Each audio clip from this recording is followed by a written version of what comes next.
Okay, so I'm Christine. I'm one of the English support tutors at the Manchester campus, and I'm so happy that you are here today joining us.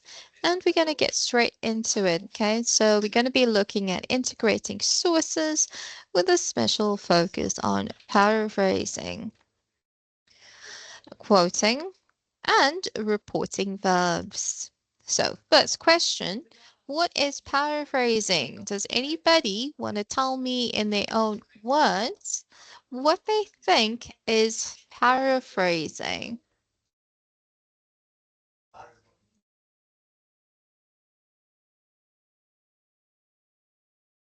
Anyone?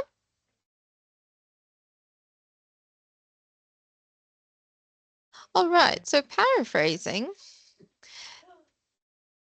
is when you are restating the content, okay? So you are giving it the same meaning, but in a different form.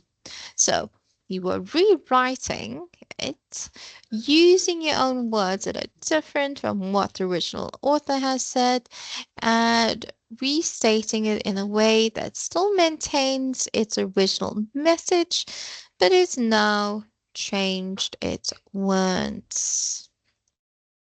Okay, so now we're going to look at types of paraphrasings and more specifically an example of paraphrasing. So we have the example here of students frequently overuse direct quotation in taking notes, and as a result, they overuse quotations in their final research paper. So that means original quotations that have been spoken from an author or a direct data that has been used as an original quotation. So probably only about 10% of your final manuscript should appear as direct quoted matter, okay? So you want to minimize the amount of quotations in your writing, and therefore you should strive to limit the amount of exact transcribing of source material when taking notes. And that is from our source here. Okay, so we want to remember when we are paraphrasing, we are rewriting it, but the meaning is kept the same, okay? The original meaning of what information has been read, and we are paraphrasing it, should still match up with the paraphrased um, answer. Okay, so if we are to paraphrase it, we first need to find out what is the focus of the information that we are trying to paraphrase. So find information, then look for key points, look for information that will remain the same and will not need to get paraphrased. So this can be specific names, uh, data, dates, all of that will still be the same when paraphrasing, okay? When we are paraphrasing, we can look for synonyms to use, we can swap it around, but we want to make sure we are keeping the original meaning of the words. So, an example of a paraphrase that could occur from this type of material is students often use too many direct quotations when taking notes. Okay? So this is us saying they are using too many direct quotes while taking notes, and that is a main point of a paragraph. And this is resulting in too many of them being in your final research paper. It is in fact only 10% of your final copy should consist of directly quoted material, and therefore, or thus, it is important to limit the amount of source material copied when taking notes. So the paraphrased example still has the original meaning of that students are using too many direct quotations in their work. They are only meant to have a max of 10% in their paper, okay? So it's important to limit your source material to make sure it's paraphrased and not being directly copied. So do you think this is a good example? And the answer is no, because the structure of the sentences are the same. The student only changes a few words with synonyms, There are no citations, and this could be an example of plagiarism. So if you said, yes, this is a great example of paraphrasing, have you know, we need to do a bit more work than change a few words in the sentences, okay? So, how do we paraphrase? Have a think about how we paraphrase, and let's get into it. So firstly, use synonyms, but don't just change a few words. As in our previous example, the sentence structure stayed pretty much the same. All that happened was synonyms were swapped around, okay? You want to use synonyms, but you don't want it to be the crux of your paraphrasing. It shouldn't hold up the weight of your paraphrasing. It is a tool to use to make sure it's smooth, it reads well, but it's not doing all the heavy lifting of your paraphrasing. Two, change the order of the text. With our previous example, it pretty much followed the same sentence structure. The sentences were arranged pretty much the same as the previous example, okay? We want to make sure we are switching it around, still making sure it's cohesive and following the original meaning, but when we rewrite it, it shows that we are able to understand what's being said and rewrite it in a way that it makes sense, okay? And it's paraphrased. Number three, then we want to change the sentence structure, active to passive. Sometimes we may change an active sentence to a passive sentence or even vice versa, passive to an active. You want to have a good mix of different types of sentences. Simple, complex, compound sentences. You want to have long sentences and short sentences all together. Now, I like to do this. I like to look at the original text of what I am doing, reading, and then underline the key words. Okay. Now, keywords are words that will not change. They will stay the same, remain the remain being the same word even when paraphrased. Examples are names, dates, information, and relating to currency or financial information, those would stay the same. Okay, so they do not change. Now, if I was to give an example of this, example that would not change is your 10%. Okay, so that is the actual amount that is being used in your well allowed of your direct quotation. So it's 10%. So that will remain the same. It will not change. And direct quotations is also going to stay the same. We would not need to change that. So now that we know how to paraphrase, let's get into an activity and doing some paraphrasing by ourselves. Okay, so read the original text below, highlight the words that you think are specialized words or words that should not be changed when paraphrasing. So I want you to have a go at this. Read this, pause if need be if you're watching this, and then look at all the words that are going to remain the same, will not change when we are paraphrasing.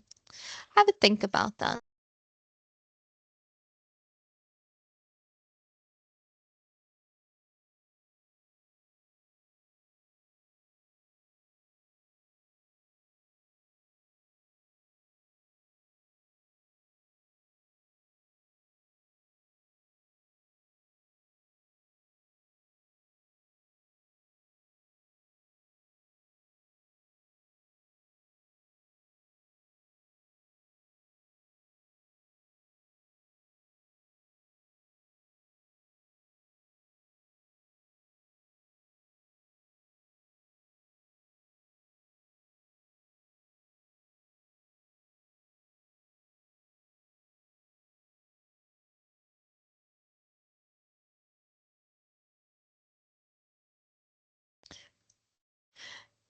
Okay, so we're going to look at the words that will stay the same. So the United States, because it's the name of the country, that will remain the same. That will not change. Same with Germany and Japan. Now, Another word that could stay the same is industrial economies. Okay, so that would definitely remain when paraphrasing. Knowledge, information-based economy. So that will definitely stay because that is a terminology. And manufacturing. All right, so these are words that will stay the same when we are paraphrasing because they are the names of countries. This is a term, information-based service economy, industrial economies. Those will stay the same. I do feel like knowledge and manufacturing could possibly be changed in the right context. However, manufacturing would also most likely remain. An information-based economy would also be in our new paraphrase summary. Okay, so now we're going to look at which is the most appropriate paraphrase. So we're getting into the habit of paraphrasing. However, we want to make sure it is done in the most appropriate manner, as in it retained as much of the original information as possible. It has not lost its meaning and it has been paraphrased correctly. Okay, so we have the following examples. Here is our original text. Okay, so the United States, Germany, Japan, and other industrial powers are being transformed from industrial economies to knowledge and information-based service economies, whilst manufacturing has been moving to a low-wage country. In a knowledge and information-based economy, knowledge and information are key ingredients in creating wealth. So now we have paraphrase 1 and we have paraphrase 2. And we're going to have a read and see which one is the best version of paraphrasing. Okay, so paraphrase 1, the United States, Germany, Japan, and other economies are being dramatically changed from industrial economies to knowledge and information-based service economies as manufacturing shifts to countries where the wages are low cost. In a knowledge and information-based economy, knowledge and information are the focus in economic growth. Okay, so now it's quoting our source, which is great. We always want to make sure we have a reference when paraphrasing. Let's look at paraphrasing too. There has been a dramatic change in economies such as the United States, Japan, and Germany from industrial to service economies involved in knowledge and information. As manufacturing shifts to companies where wages are low, economic growth and information economies must focus on knowledge and information production. So, of the two, which one do you think is better suited for paraphrasing? Have a think, and I'll let you know what my answer is. My answer is number 2. Okay, so number 1, very similar to the original. Even though it has a quotation, it matches the original source very closely. Paragraph, paraphrase 2, we see the words have been switched around, sentence order has changed a bit, and it shows a general understanding of what is being paraphrased. Okay, so if you want to have a go with this yourself, there is a paraphrasing practice activity that you can partake in. So it has the original text, and then you get to choose between Susan, Timothy, and Jordan who is paraphrasing the best. Okay. So in psychology and understanding of the methods psychologists use is important because the research can be flawed, and knowing how the research should be done can bring these flaws to light. So we want to paraphrase this. We want to match this to the closest one. Okay. So you can read best. Which do you think is going to match? Do you think Susan matches that best when paraphrased? Timothy or Jordan? You can have a go by going on this link and taking you directly to the web page. Okay, so if you want to have another go at that, you could do Original Text 5, the free, easy to use social media that has now permeated so much of life, brings with it the opportunity to enhance learning, participation and communication and engagement, to extend the classroom experience and or to enrich the online classroom. So I just want a quick activity with you, and I want to think about all the words that we are going to keep. What words would we keep in this paraphrase? I would say social media is one of those words, okay? We definitely want to keep paraphrasing in social media in our paraphrase. What else could we keep? Another one would be classroom, because we know the impact or the focus of what our paragraph is about is social media. And in the classroom, we're talking about the classroom, in the physical classroom and the online classroom, and the impact of how social media affects both. Okay. So have a look at Susan, Timothy, and Jordan. Let's see if we can find social media and classroom in all of the paraphrasing. Okay, so definitely Susan has social media. She's got classroom. Timothy, he's got social media.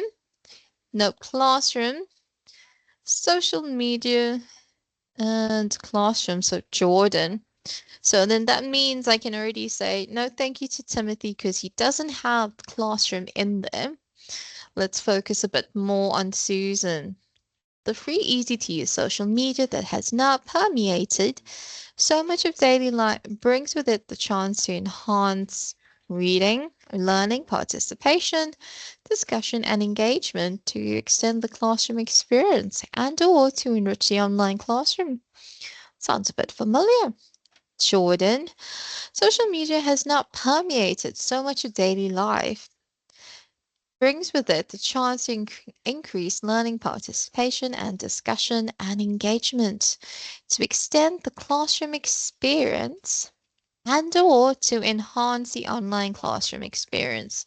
So between Susan and Jordan, those are two options. If you agree with me, I would say Susan is out, based on the fact her paraphrasing is still very much close to the original.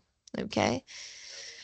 Jordan, however, has paraphrased in a way that it encapsulates all the material mentioned in our paragraph, all the important points, key information, and rewrote it in a way that still links up with the original meaning, but is different by itself.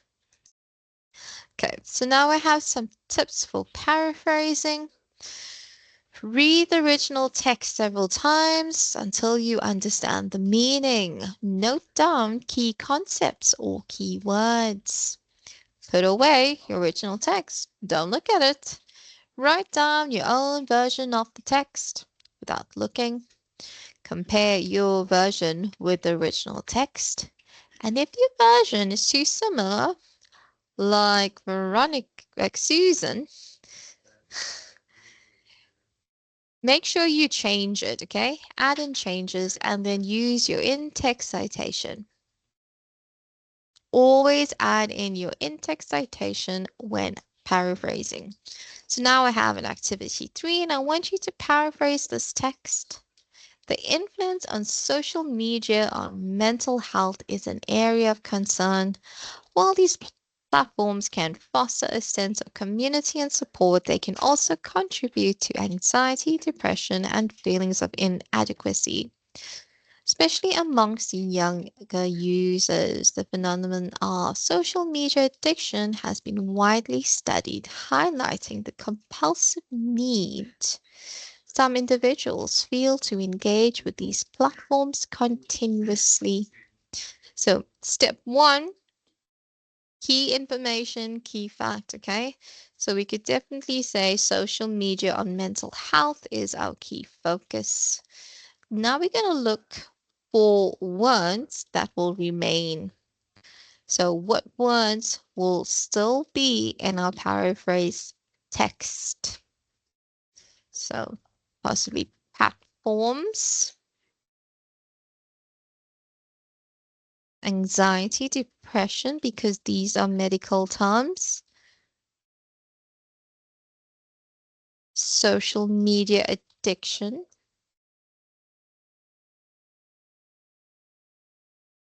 also need, engage. Okay, so now that we have found the words that will definitely remain, that could also be the inadequacy. We are going to look at paraphrasing. You want to make sure we incorporate all of these words that are remaining, but still keeping the focus on social media, on mental health, okay? So when you are rewriting, you look for words that you can switch around with synonyms. Synonyms are words that have a similar meaning to what's being said. So I would say a word that you could possibly switch out for synonym is influence, concern, foster, individuals, engage, contribute, feelings, widely studied. So these are all the words we could potentially switch out when we are paraphrasing. Okay, so you can have a go at paraphrasing that text and you can send it to me via email to have a check and we can go over it. Okay, so we're going to look at reporting verbs and let's have a go at what are reporting verbs. So in academic writing, it is necessary to refer to the research of others and discuss their findings. To do this, we can use reporting verbs, sometimes known as reference verbs. Smith 2010 states that Exeter Council spends 3.3 million each year on biofuel heating rather than 7 million it would spend if it still relied on oil and gas. Smith 2010 notes. Do you see the change? So it's swapped over from states and it's now been swapped over to notes. Okay. So notes that Exeter Council says 4.7 million on heating from changing to sustainable energy. So rather than saying that the council is spending 3.3 million and it would have rather been spending 7 million because it was still relying on oil and gas, we are now stating the difference of the two and we're putting it together in one sentence. Okay, so now you're focusing on your saving. So your sentence focus has changed from how much is being spent here in that sentence. And now we are looking at our saving. So just by changing our verb, it has changed the focus of the sentence dramatically. So now we focus on saving. And please note, reporting verbs can be used with quotations and paraphrase sentences. We use reporting verbs when we use the name of the author. So do you see? Name of the author in this case is Smith. And then we have a reporting verb, which is notes. And it is important to remember that reporting verbs can have different meanings. And again, notice the in-text citation. All information should have a reference. It should be referenced accordingly. If you're using a Harvard reference, you use a Harvard reference in-text citation method in your writing. So now we're going to get into the different meanings and the use of reporting verbs. Different reporting verbs can have different meanings. They can show a neutral description of the text, for example, describes, reports, states. So absolutely neutral, using it in the sentence, okay? Now, if you want to show agreement, you want to say this is supporting what has been said, you would use shows, explains, point out. Now, remember, this list is not all inclusive. There are different types of reporting verbs that you can use. These are just to give you an idea, okay, of the ones that exist. So they can show disagreement. So if you are disagreeing with what has been said or disagreeing from your or offering a counter argument what has been said, you want to show a verb or reporting verb that shows disagreement. For example, your disagreement reporting verb would be believes, insist, and claims. If you want a full list of reporting verbs, and they use this is where you go. Okay, you can have a look at this lovely website and we'll give you much more information on reporting verbs and how to use them in your work. Okay, so if you want to have a quick exercise, please feel free to reach out to me. I'm just going to make this a little bigger. All right, so here are some of the words that you could use. They are reporting verbs, okay?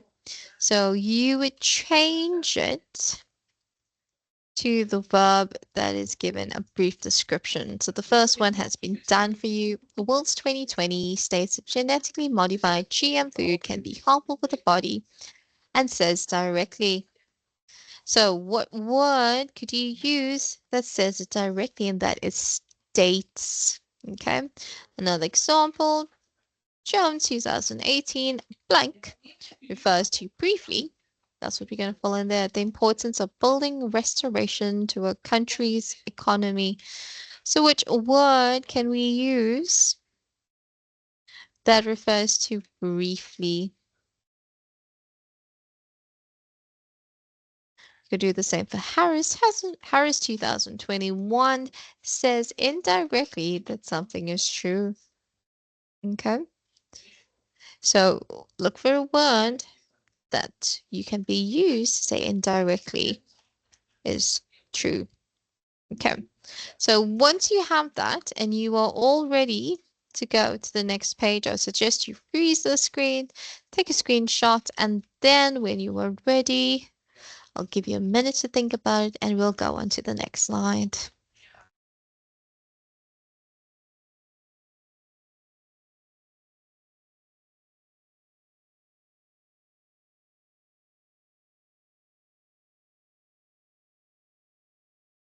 Okay, so here are some of the answers. I'm going to zoom in a little bit more. So number one refers to briefly, okay? So that is mentions. Number two, Harris says indirectly that something is true, suggest. Okay, so you are more than welcome to take a screenshot, pause the video, and check your answers. Okay, so now we're going to look at the structure of reporting verbs and follow along with me as we examine the structure. So notice that the verbs follow two different patterns, okay? So you have pattern one, which is a verb and a noun, which is a noun phrase. An example of this is Jones 2018 mentions the importance of the building restoration to a country's economy. So that's your first pattern, where there's a verb and a noun, okay? Now the second pattern is a verb plus that plus clause. So your clause would be your sentence by itself. An example of that is will. It states that genetically modified food can be harmful to the body. So here's your verb, which is states that. And then your clause, okay? Now that's an example of pattern two. And you're more than welcome to look at the previous reporting nouns and reporting verbs exercise and find out which pattern they follow. Is it pattern one? That's verb, that's verb and noun, or Is it pattern 2? That's verb plus that and clause. Quoting. Now, I know our first paragraph started off with quotations and the importance of quotations and making sure you are not overusing a quotation in your essay. So, what is quoting? Quotation means using the original words of the writer into your work. So, here you are not doing any paraphrasing. All you are doing is copying the original words directly into your work and adding on quotation marks. So when will you quote? When the original words are already well known. That is the best reason for a quote. Or when the original words are distinctive or important. Okay, so try not to use too many quotations in your writing. So here are examples of people using a quotation. Okay, so Martin Luther King famously said, I have a dream that my 4 little children will one day live in a nation where they'll not be judged by the color of their skin, but by the content of their character. That is a very well-known quote, so you can definitely add that in if it is a part of your essay question and it answers it. So please use direct quotation marks when inserting in a quote. And of course, reference your quote. Another type of example of a famous quote is Stephen Hawking, who warned that the Higgs boson could potentially lead to catastrophe, vacuum decay in the universe, caused by a bubble of true vacuum expanding at the speed of light. So if you are unable to find any other sources and the only option for you is to use a quotation, please use a quotation, but use it sparingly. And as always, add in your reference. So if you are going to quote, let's look at how you should quote. So you could sort your quotations 1 to 2 lines are used in the same sentence, okay? So the IPCC 2014 states that climate change represents an urgent and potentially irreversible threat to human societies. So because if it's 1 or 2 lines in the same sentence and structure, that's fine. You could just add that in as needed. If you have a much longer quotation that's 3 or more lines, they are written indented on a new line, okay? So much longer this time, the IPCC 2014 states, climate change represents an urgent and potentially irreversible threat to human societies and the planet, and thus requires the widest possible cooperation by all planets and their participation in an effective and appropriate international response. So indent on a new line if your quote is longer than 3 lines. And if it is a short quotation of 1 to 2 lines, it can continue with the rest of your paragraph. Okay, and as always, we have used the following sources in our PowerPoint. And if you need to reach out to us, please feel free to do so. We are more than happy to help with presentation skills, assignment skills, any general academic skills. We offer in-person meetings and online sessions where we are ready to help and meet you. So I'm Christine. This is my colleague here, and please drop us an email and we will get back to you. Have a wonderful day and thank you for joining. Goodbye.